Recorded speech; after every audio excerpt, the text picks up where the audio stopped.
दो सवाल हैं आपसे इमरान जी। पहला सवाल ये है कि संभल का मसला बहुत गर्म है उत्तर प्रदेश में, तो उस पर आपकी पार्टी और आपका क्या कहना है? आपको लगता है कि मामला अदालत के बाहर निपटाया जाना चाहिए?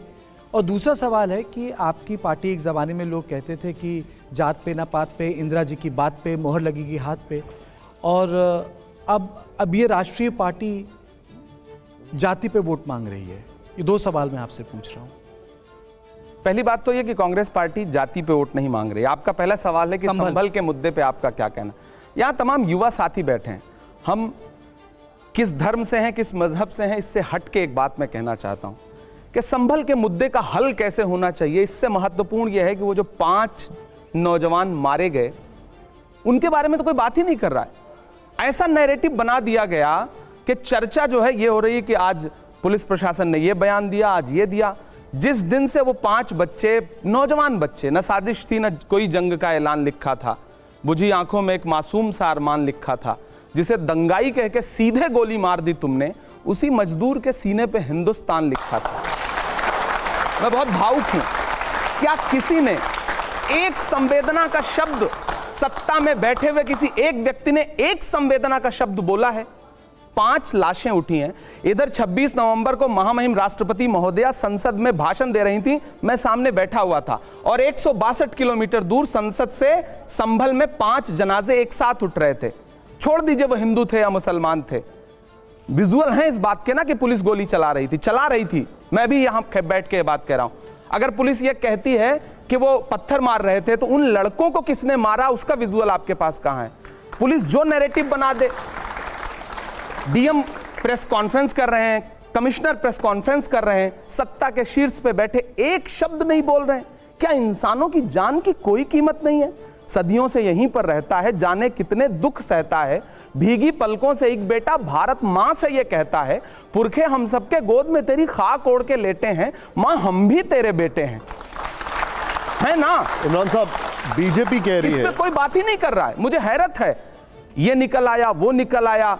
यहां आज भी, कल भी संसद में संविधान पे बहस हो रही है और वहां बुलडोजर चल रहा है। अच्छा, कोई बात नहीं करेगा इस पे, मीडिया भी बात नहीं करेगी, राजनीतिक दल भी बात नहीं करेंगे।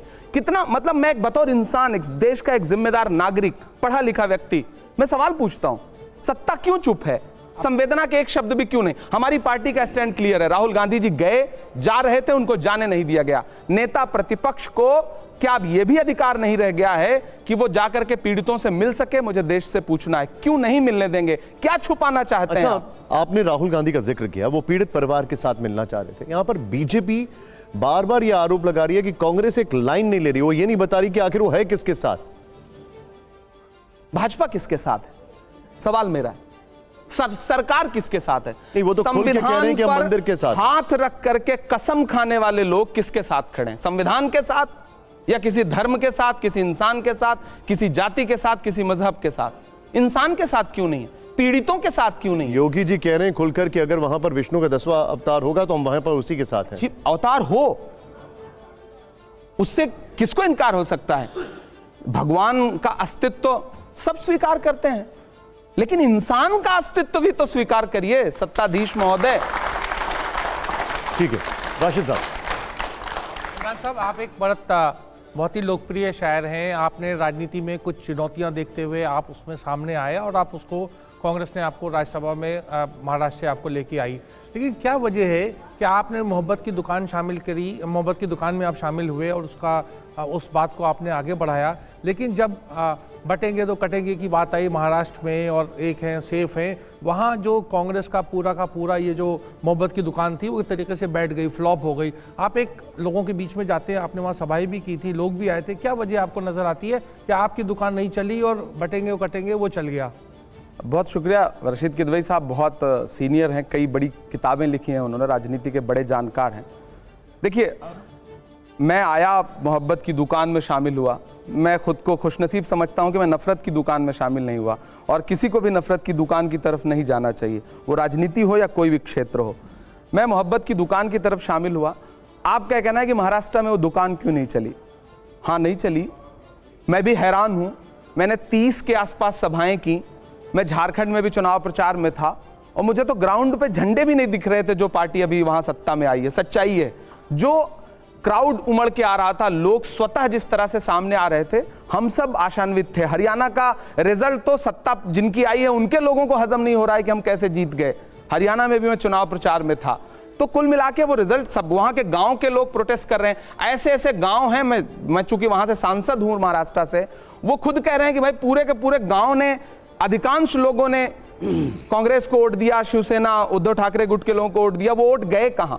ग्रामीण प्रोटेस्ट कर रहे हैं और फिर वहां कर्फ्यू लगा दिया जा रहा है। उन्हें मॉक पोलिंग का जो एक उन्होंने कॉन्सेप्ट निकाला था मकरवाड़ी में, वो नहीं करने दिया गया।